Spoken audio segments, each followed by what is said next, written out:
MetaMask, जो भी wallet आपके पास में अगर ऑलरेडी है उसको भी आप यूज कर सकते हैं। बट हम जो रिकमेंड करते हैं तो उसमें ट्रस्ट वॉलेट और अपने सॉरी टोकन पॉकेट को हम ज्यादा रिकमेंड करते हैं। आपने टोकन पॉकेट को डाउनलोड करना है। डाउनलोड करने के साथ में जैसे आप उसको डाउनलोड करेंगे आपके पास दो ऑप्शन आएंगे, I have account, no account. तो आपको नो अकाउंट पे क्लिक करना है अगर आपके पास में अकाउंट नहीं है तो। फिर आपको यहाँ पे सर्च ऑप्शन में जाना है, जो सर्च ऑप्शन है वहां पर आपको लिखना है पॉलीगॉन। जैसे आप पॉलीगॉन पे क्लिक करेंगे, पॉलीगॉन को क्लिक करने के बाद यहाँ आपके पास में ऑप्शन आ रहा है create wallet, import wallet. Create wallet करना है। यहाँ पे जैसे आप उसका जो भी नाम देना चाहें आप उसका वॉलेट का नाम आप रख सकते हैं। और बाद में फिर आप इसको जैसे ही नेक्स्ट करेंगे तो नेक्स्ट करने के बाद में आपसे वो उसका रिकवरी फ्रेज क्रिएट करने के लिए बोलेगा। और जैसे आप रिकवरी फ्रेज क्रिएट करने के लिए बोलेंगे तो आपको इस तरीके से एक डिस्प्ले दिखाई देगा ब्लर ब्लर सा, और उसमें ऊपर लिखा हुआ है रिकवरी फ्रेज 12 वर्ड्स। तो ये जो बैकअप फ्रेज है ना, ये आपको किसी के साथ में भी शेयर नहीं करना है, अभी आपको देख नहीं रहे, लेकिन जैसे मैं इसको टच करूंगा ना तो 12 बैकअप फ्रेज आपके सामने निकल के आ जाएंगे। तो आपको वो किसी के साथ भी शेयर नहीं करना है और आपको आपकी डायरी में उसको नोट कर लेना है। बहुत ही ध्यान से आपको प्रायोरिटी में उसको नोट करना है। जैसे आपने इसको टच किया, मैंने इसको टच किया, तो आप देखें यहाँ पे आ रहा है 12 बैकअप फ्रेज आपके सामने आएंगे। और वो बैकअप फ्रेज आपको कभी भी किसी के साथ भी शेयर नहीं करना है।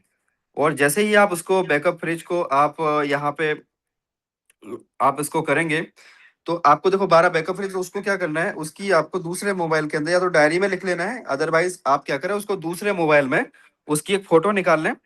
और फोटो निकालने के बाद जैसे आप उसको चेक बैकअप करेंगे तो आपके पास इस तरीके से आ जाएगा, वो सारे के सारे तितर बितर हो जाएंगे। फिर आपको सीक्वेंस में जो आपने लिखा हुआ था उसमें आपको देखना है कि जैसे एक नंबर पे क्या था, कैब। तो एक नंबर पे जो कैब था, कैब को आपने टच किया, नीचे टच करेंगे तो ऊपर जाके वो सेट हो जाएगा। 2 नंबर पे सर्वे। इस तरीके से आपको जो है उनको सेटअप करना है, और सेटअप करने के बाद आपका एक वॉलेट क्रिएट हो जाएगा।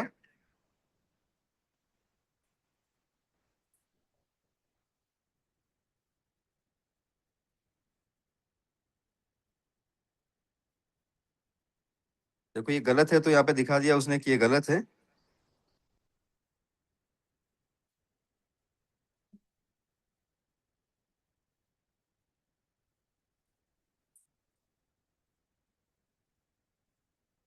दोस्तों जैसे आपने इसको सेटअप किया, सारे के सारे बर्ड को आपने टच किया और उसको कंप्लीट बैकअप किया, आपका वॉलेट क्रिएट हो जाता है।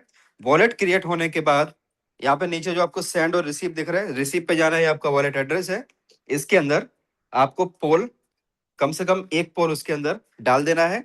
और जो भी रेफरल लिंक रहेगा, रेफरल लिंक को आपको यहाँ पे डिस्कवर में जाके ऊपर सर्च में जाके उसको पेस्ट कर देना है। पेस्ट में उसके बाद पे जाके आपको वॉलेट को कनेक्ट कर देना है। तो उसमें सिंपल सा प्रोसेस है, बट मुझे नहीं लगता कि इतना ज्यादा डिफिकल्ट है। जिस किसी को भी ऐसा कुछ डाउट है तो अपने अपलायन से पूछ लीजिएगा। मुझे थोड़ा सा ऑकवर्ड लग रहा है कि मैं इतने बड़े मंच से आपको ये चीज दिखा रहा हूँ, तो इसके लिए हम एक अलग से सेशन कर लेंगे। आप अपने अपलायन के माध्यम से भी ये कर सकते हैं दोस्तों। तो ये वॉलेट आपको बनाना है, आपका रेफरल लिंक आपको डालना है। तो चलिए अभी हम दोस्तों टेक्निकल सेशन पे आ जाते हैं। स्टैकिंग भी आप कर लेंगे, और मुझे पता है कि कोई बड़ा इसमें वो नहीं है, बट कुछ डिमांड थी तो बट चलिए मैंने थोड़ा सा बताया आपको। दोस्तों अभी हम जाते हैं, हम थोड़ा टेक्निकल पार्ट के ऊपर जाते हैं कि AIPF का कितने दिन चलेगा। जो क्वेश्चन होते हैं ना लोगों के कि भाई कितने दिन चलेगा, क्या इसकी लाइफ है। तो लोगों के क्वेश्चन वही रहते हैं, जो नेटवर्कर हैं, जो लीडर्स हैं, वो कहते हैं कि सर ये प्लान कितने दिन चल सकता है, राइट, कब बंद होगा, और क्या इसकी लाइफ है, क्या इसका फ्यूचर है, कितना इसके अंदर क्या इसका मैकेनिज्म है। तो थोड़ा सा हम उसके ऊपर बात करते हैं। तो दोस्तों अभी हम चलते हैं अपने टैक्स स्क्रीनर के ऊपर हम जाते हैं। और टैक्स स्क्रीनर के ऊपर जाने के बाद जैसे ही आप डेस्क स्किनर में जाते हैं तो आपको कुछ बेसिक सी चीजें मैं आपको बताऊंगा, और अगर आपने वो चीजों को समझ लिया, गो थ्रू कर लिया, तो आपके पास जितने भी बड़े से बड़े कोई क्वेश्चन आते हैं ना मार्केट के अंदर, आप उनको आंसर कर पाएंगे। और पिछले 2015 से लेकर के 2026 तक अभी तक जो हमने सीखा हुआ है वो आपको हम जस्ट यहाँ पे सिखाने की कोशिश करते हैं, आपको बताने की कोशिश करते हैं। और उसमें से आपको क्या लेना है, क्या नहीं लेना है, किस तरीके से आपको लेना है, वो आपको डिसाइड करना है। सो दोस्तों यहाँ पे जैसे हम डेक्स स्किनर, डेक्स टूल, ये दो ऐसे प्लेटफॉर्म है जो थर्ड पार्टी एप्लीकेशन है। और थर्ड पार्टी का मतलब होता है कि जो कुछ भी ब्लॉकचेन के ऊपर हो रहा है वो इसमें रिफ्लेक्ट करते हैं। कई बार ये उसका मिसयूज भी करते हैं, राइट, क्योंकि थर्ड पार्टी है ना। जब लोग इसके ऊपर करने लगते हैं, जिनको पता नहीं होता है, तो ये कहीं ना कहीं पे थोड़ा सा मिसगाइड भी करते हैं और कुछ डिमांड भी करते हैं कि भाई हमें कुछ पैसे दो, अदरवाइज हम ये दिखा देंगे, ऐसा दिखा देंगे, वैसा दिखा देंगे, तो ये लोग करने की कोशिश भी करते हैं, बट जो सही होता है तो उसको अल्टीमेटली हमको सही दिखाना पड़ता है। तो अभी लिक्विडिटी की बात करें, देखें यहाँ पे 5.1 मिलियन डॉलर की लिक्विडिटी है। आज की डेट में 29.1 मिलियन का इसका मार्केट कैप है, और 5 महीने 20 दिन ऑलरेडी इस सिस्टम को हो चुके हैं। तो ऑलरेडी हम लोग 6 महीने पूरे करने जा रहे हैं। और दोस्तों इश्यूज में जाते हैं ना, तो इश्यूज में आप देखें यहाँ पे केवल सेल टैक्स है जो क्रिएटर का हक है, 5% का जो सेल टैक्स है। बाकी इसके अंदर आपको 0 ओनरशिप है। तो इसको चेक करने के जो पैरामीटर होते हैं ना, आपको यहाँ पे अगर देखना है, तो मान लीजिए कि आपने जैसे एक प्रोजेक्ट है, बहुत सारे प्रोजेक्ट मार्केट के अंदर चल रहे हैं। अभी आप देखें यहाँ पे जैसे ARK, ठीक है, एक ARK करके प्रोजेक्ट है, उसकी लिक्विडिटी कितनी है, 72.4 मिलियन डॉलर, ठीक है। अब इसकी देखो लिक्विडिटी लॉक लॉक कितनी है, 99.99%। यहाँ पे मतलब थोड़ा सा एक सुराख रखा हुआ है, 100% नहीं है। उसमें से बर्निंग भी पूरा नहीं किया। और 26.59 ये भी यहाँ पे जो है ना, बर्निंग पूरा नहीं है, केवल 26%। यानी ये चीजों को आपको देखना आना चाहिए। मार्केट कैप भले ही ज्यादा हो, ठीक है, या फिर लिक्विडिटी भले ही उसकी ज्यादा हो, लेकिन आपको ये 8 महीने ऑलरेडी हो चुके हैं। अब इसके अंदर इश्यूज की अगर हम बात करें ना, तो इश्यूज में आप देखो क्या क्या इशू है।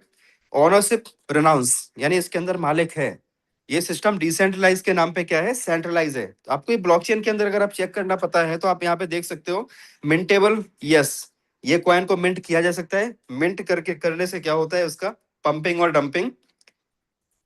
कभी भी उसको कितना भी कॉइन बनाओ, पहले पंप करो, बाद में उसको डंप कर दो। देखो ये कभी एक टाइम हुआ करता था जो 40-44 डॉलर तक गया था, अभी 12 डॉलर पे आ चुका है, राइट। तो इस तरीके से जो है, अभी लिक्विडिटी में भी आप जाओ, यहाँ पे नीचे ट्रांजेक्शन पे क्लिक करते हो। ट्रांजेक्शन पे क्लिक करने के बाद आपको यहाँ पे एक ऐड और रिमूव लिक्विडिटी का एक ऑप्शन आता है, कि उसमें से लिक्विडिटी को कितना ऐड किया गया, कितना रिमूव किया गया। और अगर आप यहाँ पे ऊपर TXS लिखा हुआ है, TXS में रिमूव पे जाओ, तो आप देखें 13 घंटे पहले यहाँ से, है ना, $1643, फिर $4933। ये देखो पर डे के पर डे, एक एक दिन में कितने बार, एक एक दिन में कई बार यहाँ से लिक्विडिटी को रिमूव किया जा रहा है। तो लोगों को दोस्तों ये अगर अवेयरनेस है ना, तो हमारे साथ में कभी भी फ्रॉड नहीं हो सकता। और ये भी हम लोगों ने सीखा कब है, जब खुद स्कैम का शिकार हुए हैं, बहुत सारा पैसा गवाया, तब जाके ये चीज हमें सीखने को मिली है। तो डेक्स स्किनर, डेक्स टूल के ऊपर आपको ये पता होना चाहिए कि कहाँ से लिक्विडिटी निकल रही है, कैसे हमें लिक्विडिटी को चेक करना है, मिंटेबल का मतलब क्या होता है, कॉइन को कितना भी मिंट किया जा सकता है।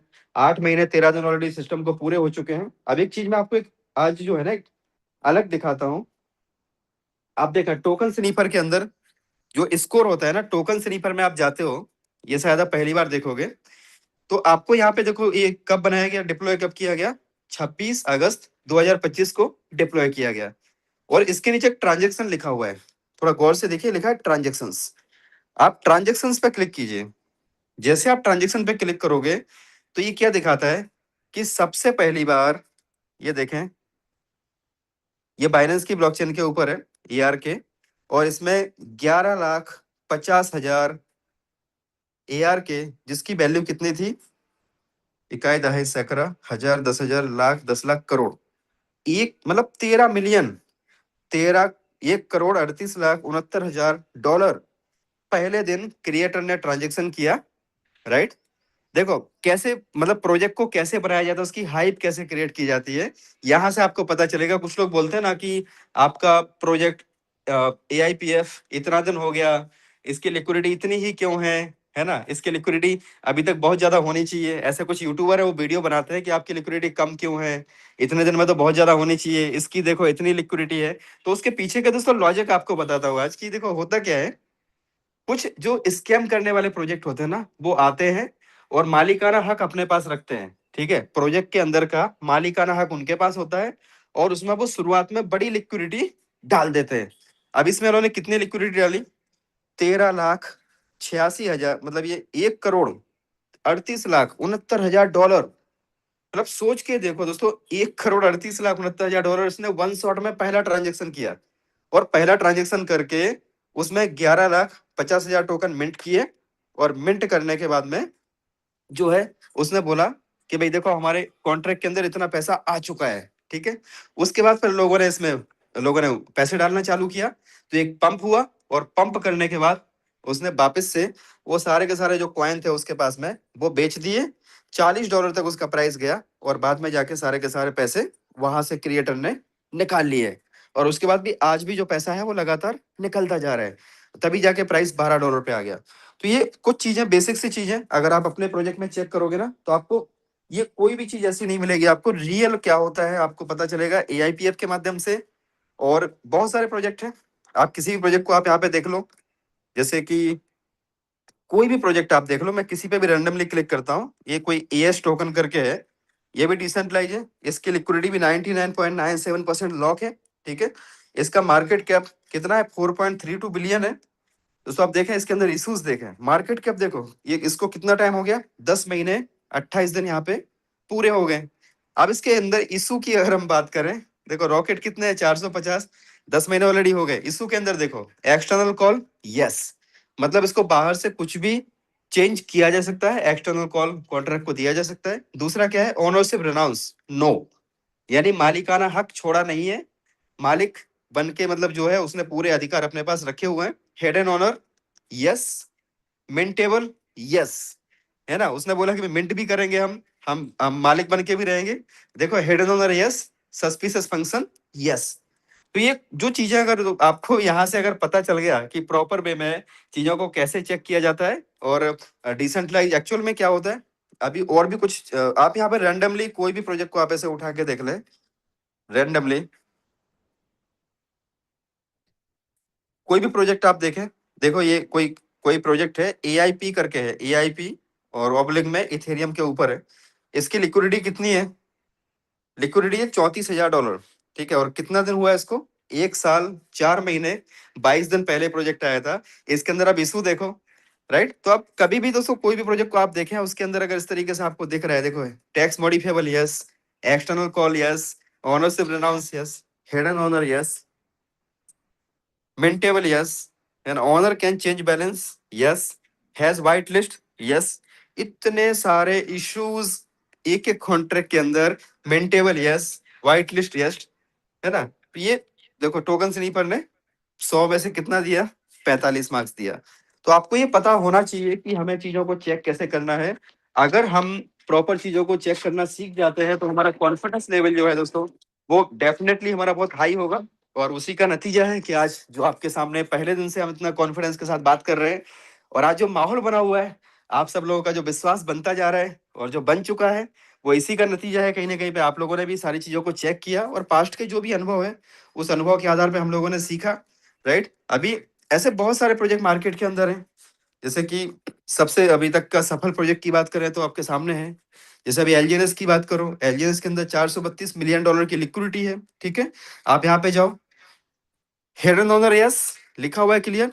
हैज सस्पिशियस फंक्शन, यस, मतलब इसकी कार्यप्रणाली संदेहजनक है। फिर आप यहाँ पे जाएं, tax modifiable, yes. External call, yes. Mintable, yes. Sell tax 5%। और टैक्स मॉडिफेबल के अंदर ये भी आ जाता है कि 5% से इसको कभी भी इंक्रीज कर सकते हैं, डिक्रीज कर सकते हैं, 5 से 50 भी कर सकते हैं, 100% भी कर सकते हैं।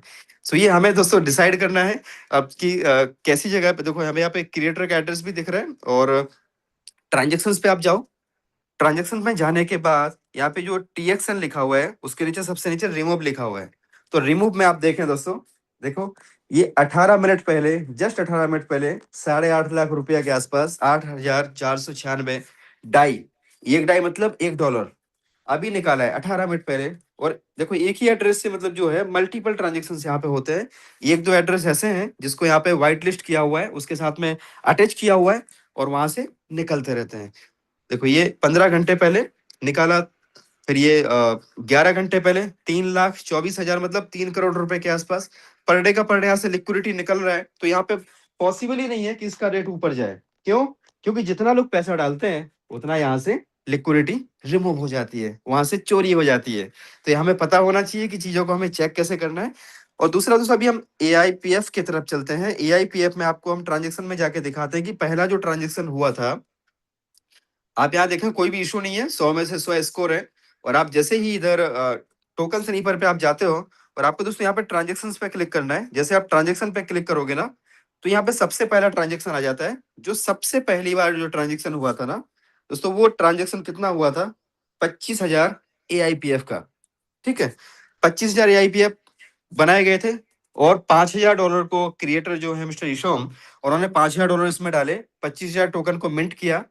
और 5,000 टोकन और $5,000 का एक एलपी बनाया गया, लिक्विडिटी पूल बनाया गया, और उसको लिक्विडिटी को बर्न कर दिया गया। और जो बाकी के 20,000 टोकन थे वो कहाँ गए? वो दोस्तों उन्होंने नहीं रखे, वो उन्होंने ट्रेजरी में डाल दिए। ट्रेजरी मतलब 44V, जो 44V है ना, उसमें इन्होंने ट्रेजरी के अंदर उसको डाल दिया। सो दोस्तों ये सारी की सारी चीजें आपको यहाँ पे क्लियर कट आप यहाँ देख सकते हो कि 00 एड्रेस के अंदर से ये आपको 25,000 टोकन पहली बार मिंट हुआ। तो रियल मिंटिंग किसको बोलते हैं, रियल प्रोजेक्ट किसको बोलते हैं? यहाँ पे कोई भी इस तरीके से नहीं किया गया कि बहुत बड़ा पैसा क्रिएटर ने डाल दिया और उसके बाद में जो है वहां पे हाइप क्रिएट कर दी। और आप देखें इसको पहले, यहाँ पे आप देखें प्रीवियस ओनर में एक आपको नंबर दिख रहा है, वॉलेट एड्रेस दिख रहा है, और बाद में न्यू ओनर में सारी की सारी चीजें 00, यानी उसको रिनाउंस कर दिया गया। 31 दिसंबर को ये प्रोजेक्ट को पूरे तरीके से रिनाउंस कर दिया गया। EIPF को 100% जो है रिनाउंस करने के बाद दोस्तों हम लोगों के हाथ में प्रोजेक्ट आया। और जब से हम लोगों के हाथ में आया तब से तो मान के चलो कि हम लोगों की तो जिंदगी बदल ही गई दोस्तों। लेकिन हमारे साथ साथ में और भी ऐसे हजारों लाखों लोग हैं जिनकी लाइफ यहाँ से चेंज होने जा रही है। सो सबसे इंपॉर्टेंट क्वेश्चन की हम जो बात कर रहे थे कि ये प्रोजेक्ट कब तक चलेगा, दोस्तों ये प्रोजेक्ट तब तक चलेगा जब तक पॉलीगॉन की ब्लॉकचेन चलेगी, जब तक इंटरनेट चलेगा, जब तक आप और हम, शायद आप और हम चले ना चले, लेकिन तब तक भी ये प्रोजेक्ट यहाँ पे चलता रहेगा। क्योंकि सिस्टम के अंदर ऐसे ऐसे मैकेनिज्म है, ऐसे ऐसे एल्गोरिदम है जो अपने आप में यूनिक है, और कहीं ना कहीं पे इतने ज्यादा यूनिक है कि जो पुराने अनुभव के लोग हैं ना उनको समझ में ही नहीं आ रहा है ना। कहीं ना कहीं वो अपने पास्ट के अनुभव के आधार पे लगे हुए हैं, पुरानी पुरानी चीजों के आधार पे इसको कंपेयर करने के लिए लगे हुए हैं, बट उनको समझ में नहीं आ रहा है। तो दोस्तों एक देखें, कभी कभी पॉलीगॉन की ब्लॉकचेन के ऊपर मेंटेनेंस होता है ना, तो आप ऊपर देख रहे होंगे we are undergoing scheduled server maintenance from 2 AM, estimated duration 6 hours, right. तो 2 AM से शायद ये कंप्लीट भी हो गया होगा। तो अपना जो कभी कभी आपको दिखता है कि भाई मेंटेनेंस जैसा कुछ दिखता है ना, पॉलीगॉन मेंटेनेंस, तो वो अपना AIPF का उसमें कोई इश्यू नहीं है। वो इश्यू किसका है? ब्लॉकचेन का है। ब्लॉकचेन के ऊपर कुछ अपडेट्स हो रहे हो, तो जिसकी वजह से कई बार ऐसा रहता है कि मान लो कि हमें वहां पे कुछ इश्यूज आ रहे हैं, तो वो पॉलीगॉन की ब्लॉकचेन की वजह से होता है। कभी गैस फीस भी जरा दिखाता है, वो भी पॉलीगॉन की ब्लॉकचेन की वजह से होता है, उसमें AIPF का कोई रोल नहीं है। AIPF जो है पूरे तरीके से डिसेंट्रलाइज है, ब्लॉकचेन के ऊपर ऑटोमेटिक चलता है। तो अभी आप देखें प्रोजेक्ट ये जो है कब तक चल सकता है उसके बारे में हम थोड़ी सी बात करते हैं। आपको अगर कभी भी चेक करना है ना, तो ऑन चेन में जाके आप चेक कीजिएगा। ऑन चेन का मतलब होता है पॉलीगॉन की ब्लॉकचेन पे जाइए, पॉलीगॉन की ब्लॉकचेन पे आप सारी चीजों को, सारे डाटा को आप चेक कीजिए। अभी तक देखें आप, टोटल मैक्सिमम सप्लाई कितना हो चुका है? 1,37,78,892 टोकन अभी तक मिंट हो चुके हैं, और जो कि AI ने किए हैं। और 13 मिलियन, राइट, 13 मिलियन की इसकी टोटल अभी तक की सप्लाई है। होल्डर्स की बात करें तो 22,000 इसके होल्डर हैं, और 22,000 होल्डर के लिए आप सभी को कॉन्ग्रेचुलेसन, हम लोगों ने 22,000 को क्रॉस कर लिया। और जितना मतलब इसको दोस्तों हम सबको मिलकर के इस महीना, जो मई का महीना है ना, इसको 50,000 तक लेके जाना है। अगर आप लोगों ने एक महीने में मात्र 10-10 लोगों का भी टारगेट रखा ना कि भाई मुझे 10 लोगों को इस सिस्टम के अंदर लेके आना है, तो अगर हम 10-10 लोगों को भी लेके आएंगे ना, तो आप समझिए कि वो लोग भी डुप्लीकेशन करेंगे, तो कितना बड़ा कम्युनिटी यहाँ पे हो जाएगा। और कम से जिसकी भी आप आईडी लगा रहे हो ना, उसके वॉलेट में थोड़ा सा टोकन उसको छोड़ दिया करो। मानो कि 0.1 या 1 टोकन या आधा टोकन, यानी कुछ ना कुछ वैल्यू उसकी वॉलेट में छोड़ दिया करो, जिससे क्या होता है वॉलेट होल्डर्स में जाकर रिफ्लेक्ट होता है। अदरवाइज क्या होता है कि आपने मानो जितने भी टोकन है उसके पूरे टोकन आपने स्टेक कर दिए, तो उसके वॉलेट से निकल के सारे स्टेकिंग में चले गए। तो होल्डर मतलब जो होल्ड करके रखता है, तो अभी होल्ड नहीं किया उन्होंने, क्योंकि उन्होंने तो सारे स्टैकिंग में डाल दिए, तो उनके वॉलेट में कुछ भी नहीं बचा। तो थोड़ा सा आप लोग जिसकी भी आईडी लगाओ ना, थोड़ा सा उसमें छोड़ दिया करो, या थोड़ा सा डाल दिया करो, जितने भी लोग आपके हैं संपर्क में, उनके वॉलेट में 0.11 करके ऐसा थोड़ा सा आप AIPF डाल के रखो, जिससे होल्डर्स की संख्या यहाँ पे बढ़ती है। चलिए अभी हम आते हैं इसको चेक कैसे करना है, ऑन चेन चेक कैसे करना है। तो आपने देखा ये कॉन्ट्रैक्ट लिखा हुआ है यहाँ पे, कॉन्ट्रैक्ट। जैसे ही आप कॉन्ट्रैक्ट पे क्लिक करोगे ना, तो आपको ये लेके जाएगा, और कॉन्ट्रैक्ट में यहाँ पे क्लियर लिखा हुआ है, क्या लिखा है दोस्तों? सोर्स कोड वेरीफाइड, ठीक है, एग्जैक्ट मैच। और ये जो टिक लगा हुआ है ना, ये जो ऊपर जो ग्रीन कलर का जो टिक लगा रहता है, वो इसका सिंबल होता है कि इसका जो सोर्स कोड है वो वेरीफाइड है। और साथ में यहाँ पे नीचे भी लिखा हुआ आता है कि source code verified, exact match. उसके बाद आपको रीड कॉन्ट्रैक्ट में जाना है।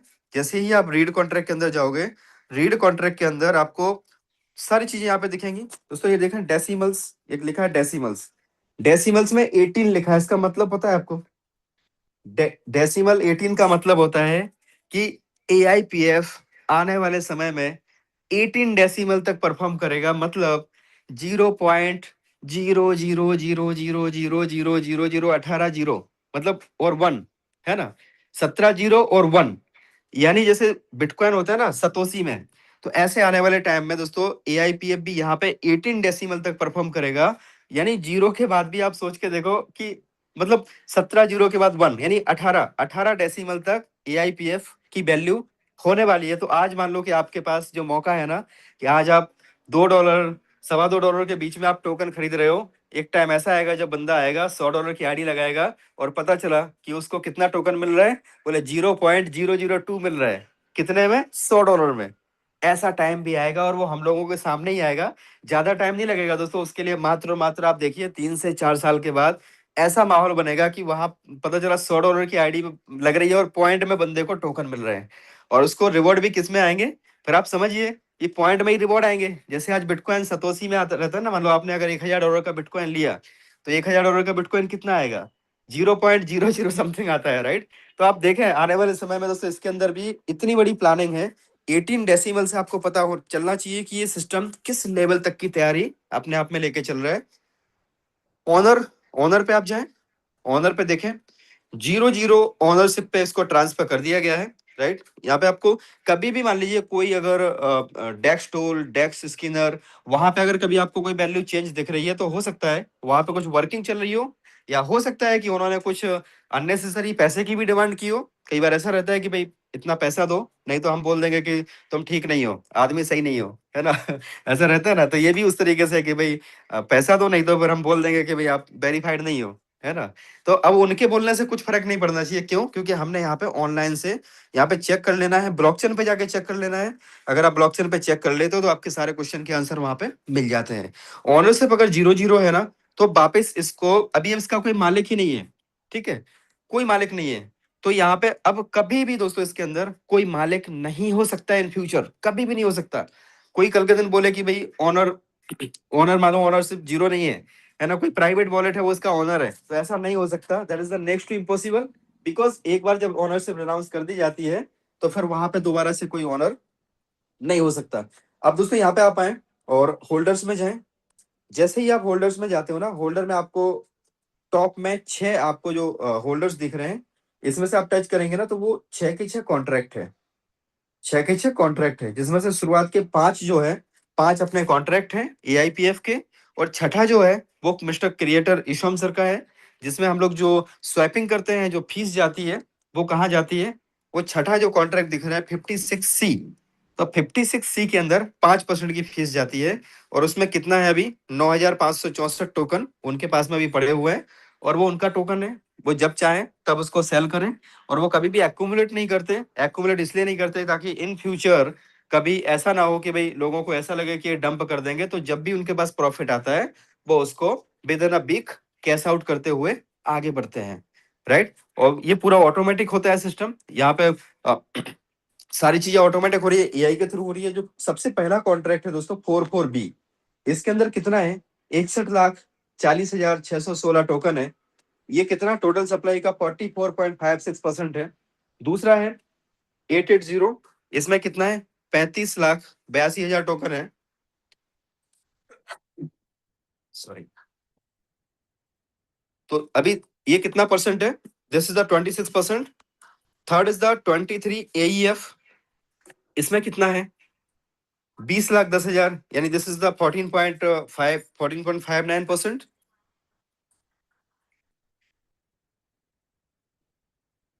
चौथा है 32D6। दोस्तों ये कौन सा वॉलेट है? ये वाला जो हमारा एलपी जो लिक्विडिटी लॉक है, राइट, उसके अंदर कितने टोकन है? उसके अंदर 11,88,201 टोकन है, और उतने ही जितने टोकन है उतने ही डॉलर का वहां पे लिक्विडिटी पूल बनाया हुआ है, एलपी है, जो कि लिक्विडिटी लॉक है और 100% बर्निंग है। और लास्ट में दोस्तों 7268, ये ऐसा वॉलेट है जहां से सभी लोगों को जो भी रिवॉर्ड्स आते हैं, जो भी आपकी जो कुछ भी आपको मतलब डिस्ट्रीब्यूशन होता है ना, वो यहां से आता है। 7268, यानी केवल 7,26,000 टोकन ऐसे हैं जो आप लोग बेच सकते हैं, जो हम लोग बेच सकते हैं। इसके अलावा सारे के सारे जो है वो सब लॉक है, राइट। तो ओवरऑल अगर हम बात करें कि कितना परसेंट इसकी मार्केट में सर्कुलेटिंग सप्लाई है, और जिस टोकन की सर्कुलेटिंग सप्लाई जितनी कम होती है ना, उतना ज्यादा उसका पोटेंशियल होता है, उतना ज्यादा उसका प्राइस ऊपर जाता है।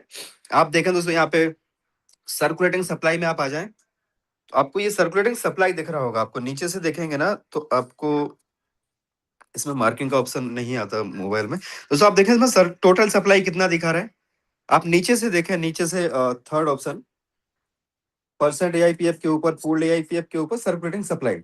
सर्कुलेटिंग सप्लाई में एग्जैक्ट 4% आ चुकी है सर्कुलेटिंग सप्लाई। दोस्तों आज से महीने भर पहले ये करीबन 6.5% हुआ करती थी। उसके पहले जब हमने स्टार्ट किया था तो करीबन 15-20% के आसपास की सर्कुलेटिंग सप्लाई दिखती थी। आज day by day circulating supply कम होती जा रही है, कम होती जा रही है। इसका मतलब क्या है, मार्केट के अंदर क्वाइन ही नहीं है। दोस्तों ये प्रोजेक्ट हमने ऐसा पहला प्रोजेक्ट देखा जहां पे लोग पैसे लेके बैठे हैं, और पैसे लेके बैठने के बाद भी उनको टोकन नहीं मिल रहा है, राइट।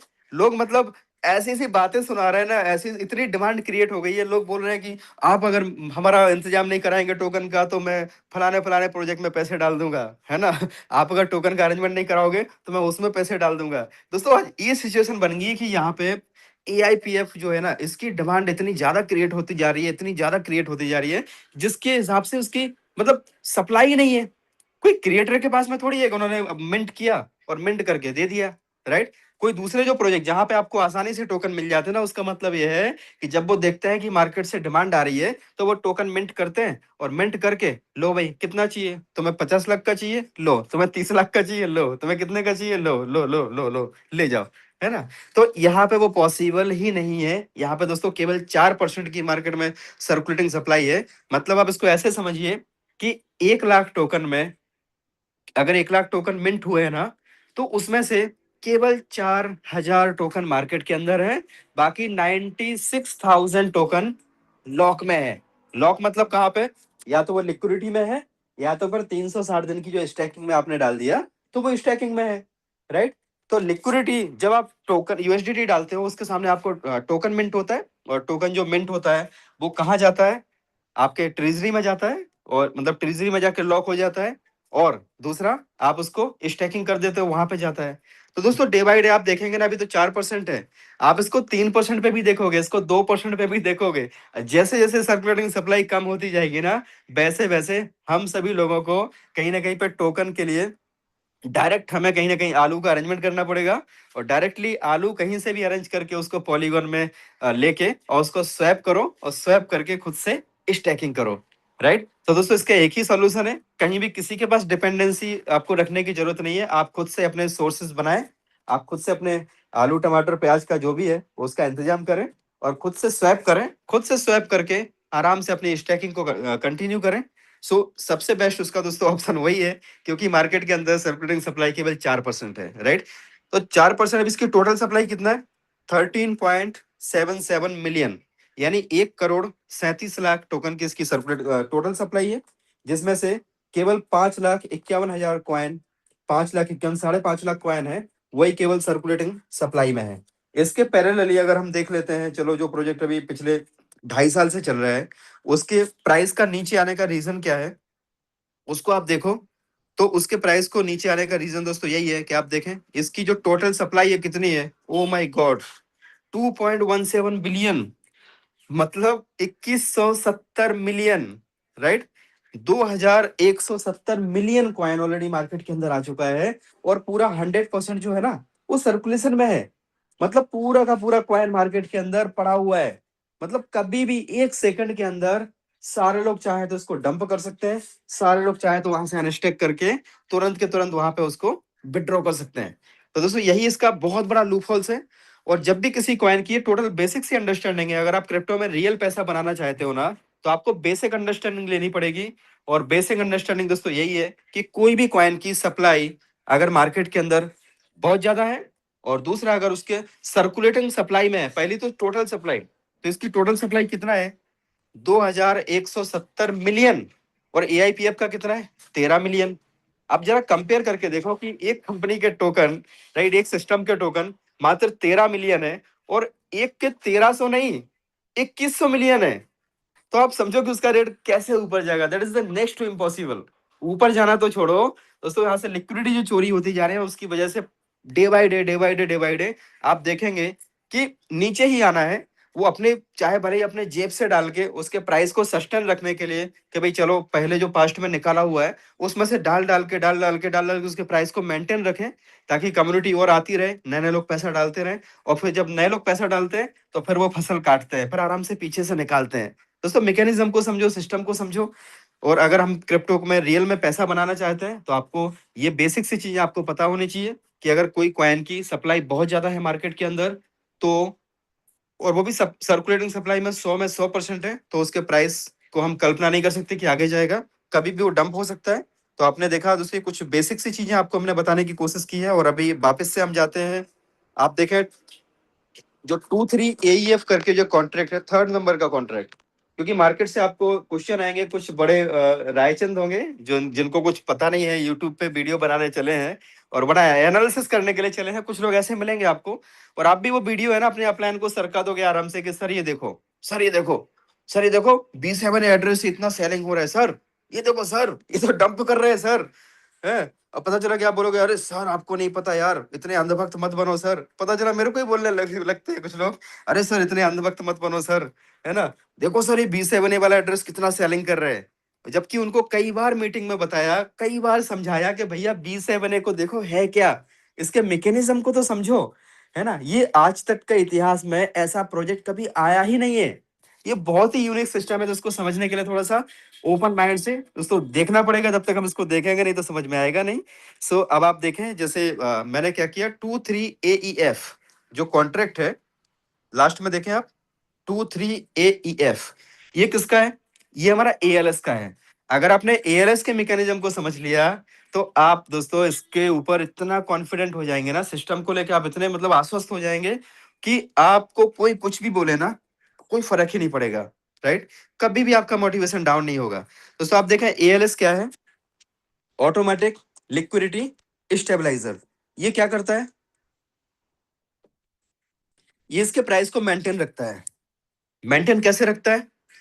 जो फीस हम पे करते हैं, मान लीजिए आपने बिडरोल लगाया, और बिडरोल में आपके पास में जो ऑप्शंस आते हैं, इमीडिएट में 20%, 10 डेज में 15%, 20 डेज में 10%, 30 डेज में 5%, और 60 डेज में नथिंग टू पे, राइट। वो जो 5 ऑप्शन आते हैं, अभी काफी सारे दोस्त हैं जो बोलते हैं कि भाई मैं तो 20% फीस दे दूंगा और मैं तुरंत के तुरंत बिडरोल लगाना पसंद करूंगा। अभी 20% का मतलब क्या होता है? मान लीजिए आपने 1 महीने तक कंपाउंडिंग किया, और 1 महीने में देखा जाए 1% के हिसाब से आपका 30% होता है, लेकिन कंपाउंडिंग होते होते आपका वो 30% नहीं होगा, वो हो जाएगा आपका 37%। क्यों? क्योंकि जो आपको रिवॉर्ड आ रहा है ना, वो आपका इंटरेस्ट के ऊपर इंटरेस्ट कंपाउंडिंग होता जा रहा है। अब उसमें से क्या किया आपने, उसका 20% पे कर दिया। 20% मतलब कितना हुआ? 37 का 20% कितना हुआ? 7.4%। ठीक है, यानी आप उसको 7.5% आप मान लो।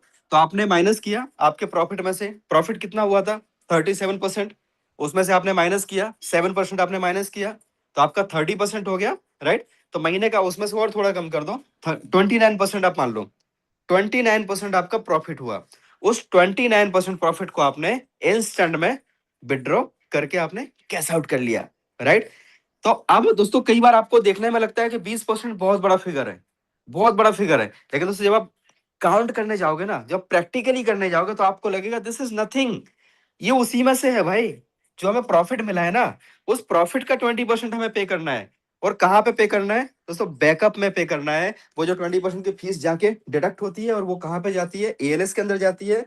ALS के अंदर जा जाके वो इकट्ठी होती जाती है, होती जाती है, होती जाती है, और वो अभी कितनी हो चुकी है दोस्तों? $5,89,000 की बर्थ यहाँ पे इकट्ठी हो चुकी है। इसको अगर हम एक्सपेंड करें तो यहाँ पे देखें USDT कितना है? 5,09,402 USDT है। बिटकॉइन कितना है? 0.59, है ना, 0.59 ये बिटकॉइन है। 47,728 यहाँ पे इसकी बर्थ है डॉलर में। उस पर इथेरियम कितना है? $16,800 के इथेरियम है। पॉलीगॉन कितना है? $15,000 का पॉलीगॉन है। और साथ में दोस्तों AIPF कितना है, 20,10,837 AIPF है। तो यहाँ पे AIPF क्यों रखा गया है, AIPF इसलिए रखा गया है कि अगर मान आने वाले समय में क्या होगा, बहुत सारे लोग आने वाले हैं इसमें, बड़े बड़े फंड के साथ आने वाले हैं। जब एक एक बंदा 2-2 मिलियन, 5-5 मिलियन, 10-10 मिलियन डॉलर की जब लिक्विडिटी इसके सिस्टम के अंदर ऐड करेगा, तो इसका प्राइस एकदम से पंप करेगा। तो ये क्या करेगा, एकदम से प्राइस इसका जब पंप होगा ना, ALS एक्टिव होगा, और यहाँ पे जो AIPF पड़े हैं ना, इसको वो सेलिंग करेगा और यहाँ पे USDT बढ़ाएगा। जब इसका प्राइस एकदम से पंप होता है, 6 से 7% से ज्यादा इसका प्राइस पंप होता है, तो तुरंत ALS एक्टिव होता है, उसके प्राइस को मेंटेन करता है, नीचे लेके आता है। अगर 6-7% ऊपर चला गया तो 2 से 2.5% तक नीचे लेके आएगा। फिर 6-7% अगर 24 घंटे में ऊपर चला गया तो 2 से 2.5% तक उसको नीचे लेके आएगा। उसके अंदर ऐसी मैकेनिज्म बनी हुई है, ऑटोमेटिक बनी हुई है। आज तक ये लोगों को समझ में नहीं आ रहा कि ये काम कैसे करते हैं। तभी बहुत सारे लोग हैं वो बोलते हैं कि भाई प्रॉक्सी, ये वो, इसकी कोडिंग नहीं दिख रही है। और जो कोडिंग देखने वाले लोग होते हैं ना, वही लोग होते हैं जो डेवलपर हैं, है ना। किसी डेवलपर ने उनको बोला कि यार इसकी कोडिंग अगर मिल जाए तो मजा आ जाए, हम लोग भी ये सिस्टम बना सकते हैं। तो दोस्तों ये वैसी ही बात है कि भाई अगर कोको कोला की रेसिपी मिल जाए तो हम भी पानी में वो कोको कोला का वो क्या डालता है, वो बना के हम भी अपना कोको कोला बना सकते हैं, राइट। KFC की अगर रेसिपी मिल जाए तो हम लोग भी अपना KFC जैसा ब्रांड बना सकते हैं। लेकिन दोस्तों रेसिपी जो होती है ना, वो यूनिक होती है, और वही किसी भी सिस्टम की जान होती है जो आराम से किसी को मिलती नहीं है। तो यहाँ पे भी जो है वो कैसे काम करता है, आज तक किसी भी डेवलपर को समझ में नहीं आया। और ये समझ में आया किसको, दोस्तों जो स्टीव रॉबर्टसन जो है अपने मीटिंग में आए थे, जिन्होंने इसके सारी कोडिंग को बनाया। आप देखो यार कितनी मतलब नई एज का बंदा है ना, एकदम यंग एज वाला बंदा, जैसे इथेरियम का क्रिएटर मिस्टर विटालिक। आप विटालिक को देखोगे तो आप सोच भी नहीं पाओगे कि यार ये बंदा विटालिक है, इसने पूरी दुनिया बदल दी, राइट। तो दोस्तों इसी तरीके से स्टीव रॉबर्टसन है, बहुत ही लाजवाब बंदे अपने जूम में आए थे, बहुत हम लोगों का सौभाग्य था। तो दोस्तों आप देखें 20,10,000 टोकन यहाँ पे बैकअप में इकट्ठे होते जा रहे हैं। अब ये जब भी रेट इसका मान लीजिए आपने अगर सेलिंग किया, तो हम अगर सेलिंग करेंगे, सारे लोग सेलिंग करेंगे, इसका प्राइस नीचे आएगा। तो नीचे आएगा 2 से 2.5%, 3% जैसे नीचे आएगा, तो ये क्या करेगा, तुरंत एक्टिव हो जाएगा और वहां से बाइंग करके इसके प्राइस को ऊपर ले आएगा। जब इसका रेट एकदम से ऊपर जाएगा तो ये उसको प्राइस को मैनेज करेगा। अब दोस्तों आप देखिए ये करता क्या है, ये जो है सिंपली आप अगर यहाँ ट्रांजेक्शन में जाएं, ट्रांजेक्शन में जाने के बाद आप यहाँ पे जाएं और आपको एक एड्रेस मिलेगा। वो एड्रेस मैं आपको दिखाता हूँ। ELS एक्टिव हुआ था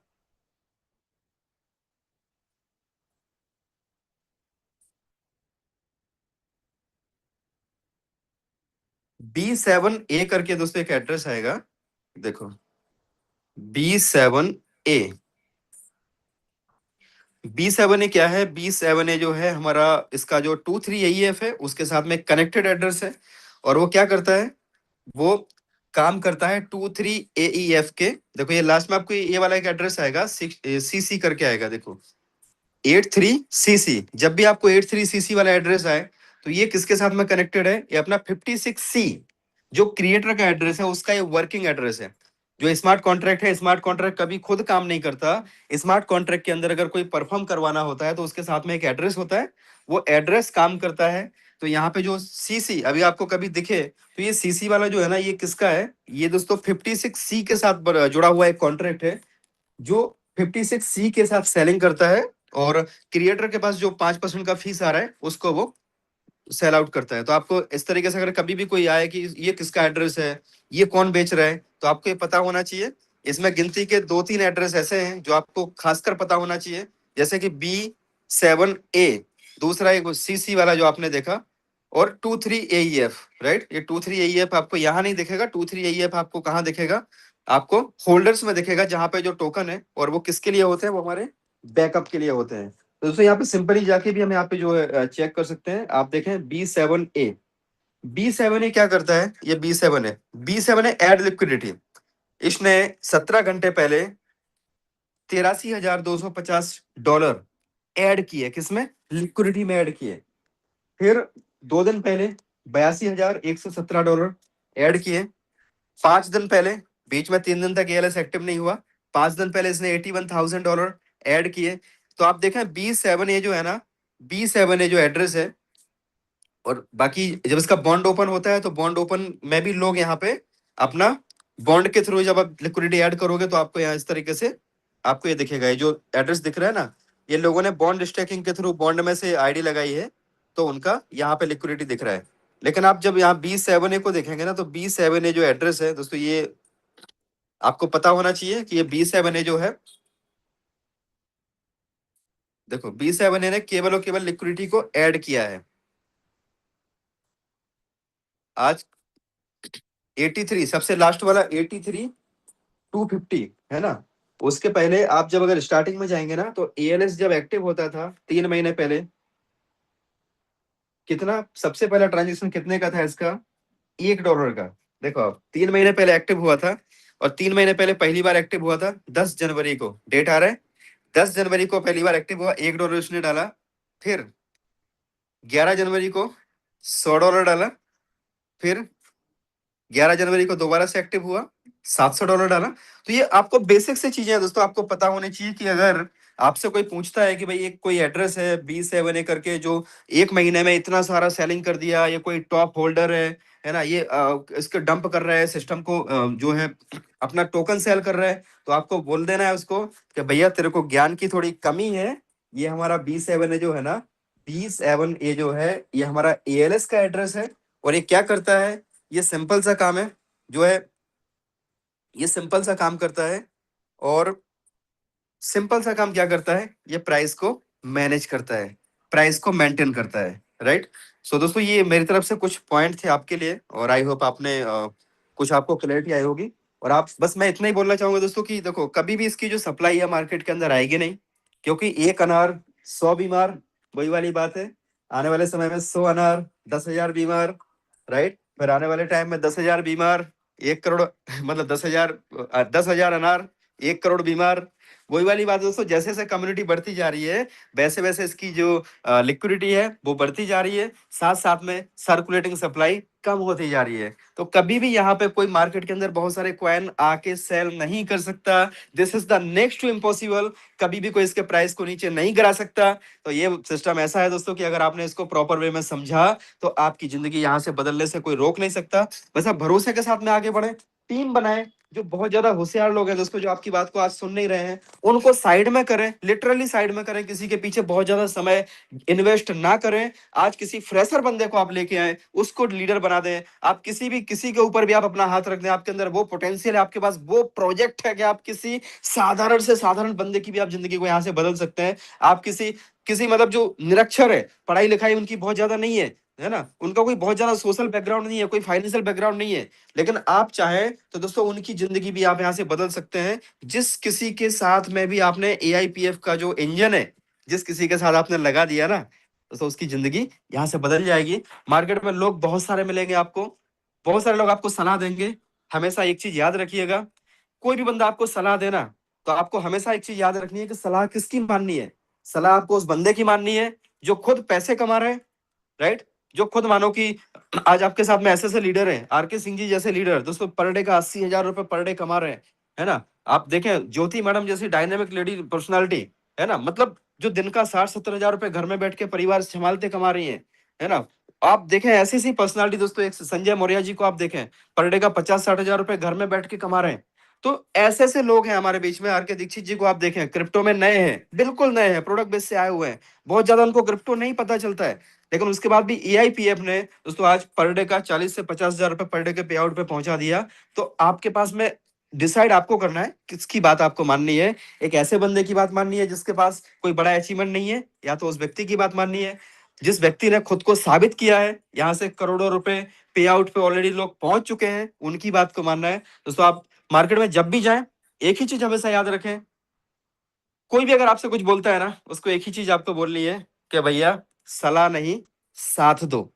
दे सकते हो तो साथ दो, सलाह नहीं चाहिए। सलाह तो मैं सुबह सुबह ले लेता हूँ, 8 बजे लेता हूँ, शाम को 8 बजे लेता हूँ। तो सलाह वाला काम वहां से होता है, लेकिन अगर देना है तो आप साथ दो। और इसकी छोटी सी स्टोरी मैं आपको बताऊंगा, उसके बाद में हम सेशन को वाइंड अप भी करेंगे, टाइम ज्यादा हो चला है दोस्तों। सलाह नहीं साथ का मतलब क्या होता है, एक बार समुद्र के किनारे पे एक पेड़ था, और वो पेड़ के ऊपर चिड़िया ने अपना घोंसला में अंडे रखे हुए थे। एक दिन समंदर मस्ती में था, उफान पे था, बहुत तेज लहरें भरी, और वो जो अंडे थे ना, उसके घोंसले को बहा के वो ले गया। जैसे वो घोंसले को बहा के ले गया तो चिड़िया ने देखा कि हमारा घोंसला पानी में चला गया, अंडे हमारे पानी में चले गए, समुद्र में चले गए। तो उसने समुद्र देवता को विनती किया कि हे समुद्र देव, हमारे अंडे वापस दे दो, हमारे बच्चे वापस दे दो। तो कहाँ सुनने वाले थे। एक दिन हो गया, चिड़िया किनारे पे बैठी बैठी चौंच मारती रही, रोती रही, चिल्लाती रही, है ना। और वो बोली कि मेरे बच्चे दे दो, मेरे बच्चे दे दो, हे समुद्र देव मेरे बच्चे दे दो। 2 दिन हो गए दोस्तों। 2 दिन के बाद चिड़िया को गुस्सा आया और उसने बोला कि हे समुद्र देव, तुम अगर मेरे बच्चे नहीं दे रहे हो ना, मैं तुम्हें खाली कर दूंगी, मैं तुम्हारे पूरे समंदर के पानी को सुखा दूंगी। मैं, चिड़िया बोल रही है, सोचो दोस्तों आप। तो बोलती है मैं पूरा सुखा दूंगी तुम्हें, है ना। तब कोई फर्क पड़ने वाला थोड़ी था समुद्र को। तो उसने अपनी चोंच से पानी भरा और पानी भर के जाके दूर फेंक के आई। दोस्तों जैसे ही वो उसने फिर दोबारा चौच में पानी भरा, फेंक के आई, चौच में पानी भरा, फेंक के आई। उसने एक ही मिशन बना लिया कि मैं समुद्र को खाली कर दूंगी। और वो अपने चौच में पानी भरती, फेंक के आती, पानी भरती, फेंक के आती। उसको देखा, उसके साथियों ने, उसके परिवार वालों ने देखा, क्या कर रही हो। तो उसने बोला कि मैं समुद्र को खाली कर रही हूँ। तो बोलते पागल हो क्या, समुद्र को खाली कर पाओगी। तो उसने बोला सलाह नहीं, दे सकते हो तो साथ दो। उन्होंने कहा बात तो सही है, चलो। वो लोग भी लग गए, चलो भाई। तो उन्होंने भी चौच में पानी भरा और वो भी खाली करने लगे, समुद्र को खाली करने लगे दोस्तों। पर और कुछ पक्षी आए, उन्होंने देखा कि ये चिड़िया क्या कर रही हैं, पागल हो गई क्या, क्या कर रही हैं। तो बोले क्या कर रहे हो तुम लोग। बोले हम लोग समुद्र को खाली कर रहे हैं, समुद्र इसके बच्चे खा गया, है ना, चिड़िया के बच्चे खा गया समुद्र। जब तक देगा नहीं तब तक हम इसको खाली कर देंगे, नहीं तो हम छोड़ेंगे नहीं समुद्र को। दोस्तों ऐसा करते करते उन लोगों ने भी बोला, और पक्षियों ने बोला कि अरे पागल हो क्या, समुद्र को खाली कर पाओगे तुम, सोचा है कभी तुमने, पागल हो क्या। तो उन्होंने एक ही बात बोली, सलाह नहीं, साथ दो। दोस्तों जैसे वो कोई भी उनके पास आता, वो एक ही चीज बोलते, सलाह नहीं, साथ दो। दे सकते हो तो साथ दो, बाकी सलाह नहीं चाहिए। दोस्तों ऐसे करते करते बहुत सारे पक्षी, जब उनके पास एक चीज वायरल होती गई, सब लोग पूछते, मतलब बहुत सारी जगह पे ये चीज फैल गई कि भाई चिड़िया खाली कर रही हैं और पक्षी आ गए बहुत सारे। तो जो भी वहां पे आता ना, वो उनको एक ही चीज बोलता, जो भी वो बोलते हैं ना कि भाई, तो वो एक ही चीज बोलते हैं कि सलाह नहीं, साथ दो, देना है तो साथ दो। ऐसे करके जब सारे पक्षी, धरती के सारे पक्षी समुद्र को खाली करने लगे, ये बात पहुंची गरुड़ देव तक। तो गरुड़ देव ने कहा कि भाई पक्षी कहाँ गए, संतुलन कुछ बिगड़ा हुआ लग रहा है प्रकृति का। तो गरुड़ देव भी वहां पे आ गए, पता चला कि भाई पक्षी खाली कर रहे हैं। तो जब गरुड़ देव वहां पे आए, तो उन्होंने बोला कि अरे तुम लोग पागल हो क्या, ऐसा थोड़ी होता है, समुद्र को खाली थोड़ी कर सकते हैं। तो फिर पक्षियों ने आराम से हाथ जोड़े और बोले कि प्रभु सलाह नहीं, दे सकते हो तो साथ दो। तो गरुड़ देव भी लग गए। अब दोस्तों विष्णु भगवान को कहीं जाना था। तो विष्णु भगवान ने कहा कि गरुड़ देव कहाँ है। तो पता चला कि गरुड़ देव तो समुद्र खाली कर रहे हैं। तो विष्णु भगवान पहुंचे वहां पे। तो बोले अरे गरुड़ देव क्या कर रहे हैं यहाँ पे, तुम के तुम और सारे पक्षियों को लेके यहाँ पे क्या कर रहे हो। तो बोले प्रभु ऐसी ऐसी बात है, और समुद्र देव उसके बच्चे खा गया, बच्चे चले गए, समुद्र देव निगल गया उनको, वो दे नहीं रहा वापस, तो हम समुद्र को खाली करवा रहे हैं। अरे बोले तुम लोग पागल हो क्या, क्या कर रहे हो तुम, इतना बड़ा समुद्र हो तुम सब, है ना, खाली कर पाओगे क्या, कहाँ कहाँ डालोगे पानी इतना सारा। तो बोले प्रभु सलाह नहीं, देना है तो साथ दो। जैसा उन्होंने बोला, विष्णु भगवान को बोला, विष्णु भगवान को ये बात उनको भी लग गई, देना है तो साथ दो। तुरंत समुद्र देव का आह्वान किया, हे समुद्र देव। तो तुरंत समुद्र देव वहां से निकल के आए, बोले क्या हुआ प्रभु, क्या हुआ, आप यहाँ पे आ गए, ऐसी क्या हमसे गलती हो गई कि आप आ गए, हमें बुला लिया होता। अरे बोले क्या है ये, तुम उस चिड़िया के बच्चे को खा गए, मतलब बच्चे तुम्हारे अंदर निगल गए तुम। अरे प्रभु गलती हो गई, रुको मैं देखता हूँ देखता हूँ। तुरंत समुद्र ने अपने अंदर से वो बच्चे के घोंसला निकाला और वहां पे वापस दे दिया, पेड़ पे वापस रखवा दिया। दोस्तों ये होता है सलाह नहीं, साथ दो। सलाहकार बहुत मिलेंगे मार्केट में, कमी नहीं है सलाहकारों की, राइट। लेकिन वो ऐसे सलाहकार होंगे जो दोस्तों केवल आपको खाली पीली सलाह देंगे, राइट। उनको एक ही चीज बोलिएगा कि भाई दे सकते हो तो साथ दो, लगा सकते हो तो $100 की आईडी लगा दो, अदरवाइज कोई बात नहीं, जब समझ में आया तब लगा लेना। बाकी मुझे सलाह तो किसी की नहीं सुननी, सलाह तो केवल मुझे एक ही बंदे की सुननी है, और वो जो भी जूम मीटिंग में हमें जो सलाह मिलती है उसको फॉलो करना है। So thank you very much, बहुत बहुत धन्यवाद। और गौतम जी आप थोड़ा कंटिन्यू करें, कुछ शेयरिंग भी आप ले लें, चाहे तो कंटिन्यू करें Gautam ji. Most welcome, most welcome, most welcome. बहुत बहुत धन्यवाद सर, आभार सर, धन्यवाद।